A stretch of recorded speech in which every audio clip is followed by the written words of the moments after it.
All right, I want to talk about fractions, and fractions are going to be a lengthy talk, but I'll start off with little pieces. So the big deal with fractions, I want you to understand that the numerator, the top number, is the part, the number of pieces that you have all together, and the bottom number, also known as the denominator, is what one whole thing was cut into. So now I've drawn 3 circles that are cut into 4 parts each. So if I were to count the individual pieces in one circle, there are 4 pieces in that circle. That is your numerator. That is your top number. That is the number of pieces. But then the bottom number, the denominator, is also 4 in this case because I've got that's how many there are in that thing. So in this case, I've drawn these 3 what look like pizzas that are cut into 4 slices each.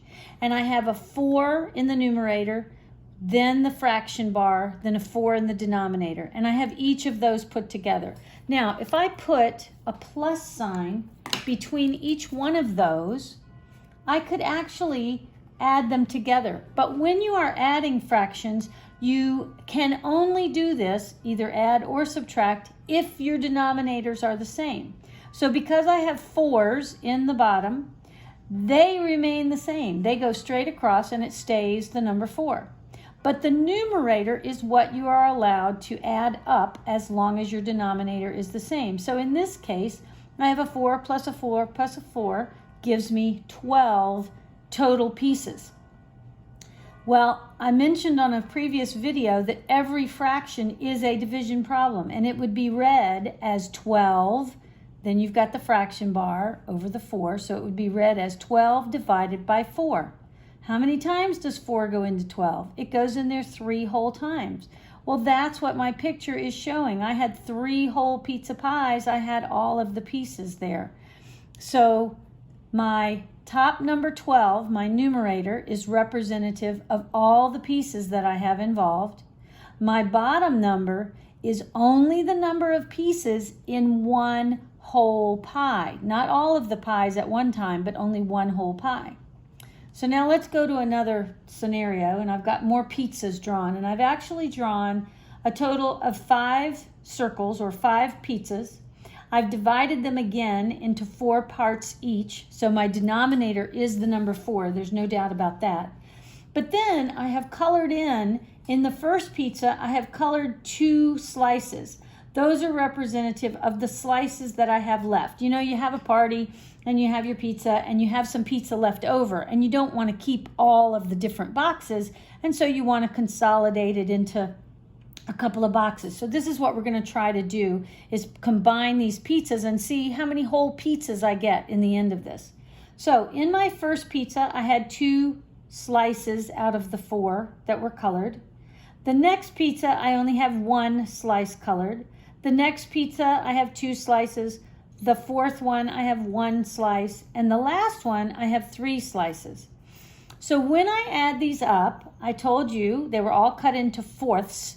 So that's my denominator. So 4 goes on the bottom. But my numerator means to count the pieces that I had that were shaded. So I had 2 plus 1 is 3, plus 2 more is 5, plus 1 more is 6, plus 3 more is 9. So now my fraction is 9 over 4, or 9 fourths.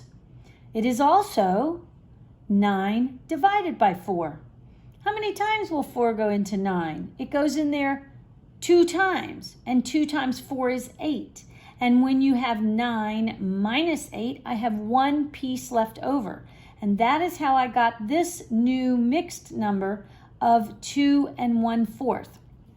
In fact, I'll write a division problem right here. It is 9 divided by 4. This is one reason you need to know long division. 4 will go into 9. 2 whole times, that gives me an 8. I subtract, I bring down the 1. Now, remember the last video or so, I had a remainder of 12 on a problem? Well, this would be a case of a remainder 1. But if we take our remainder and we put it over the number we were dividing by, this becomes 1/4.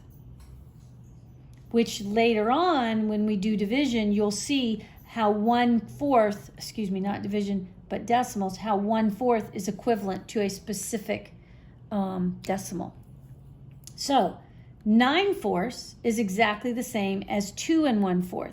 So when I go back to my picture of my pizzas, I was able to put 4 pieces that I had in one box, so that gave me one whole pizza. Another 4 pieces in another box, so that gave me 2 whole pizzas. And then I had one lone pizza piece left over. That was my 1/4. So that's what this number 2 1/4 represents. I had 2 whole pizzas and then 1 piece of pizza out of a pizza that was cut into 4 pieces. So that's what I want you to understand about fractions initially, is that they are just the part or the number of pieces that you have over what only one whole thing was cut into. So we can have these bigger numbers in the numerator than the denominator, and if we do, it'll generate a whole number and maybe some fraction left over, or even later we'll have decimals left over. We'll show you how that is.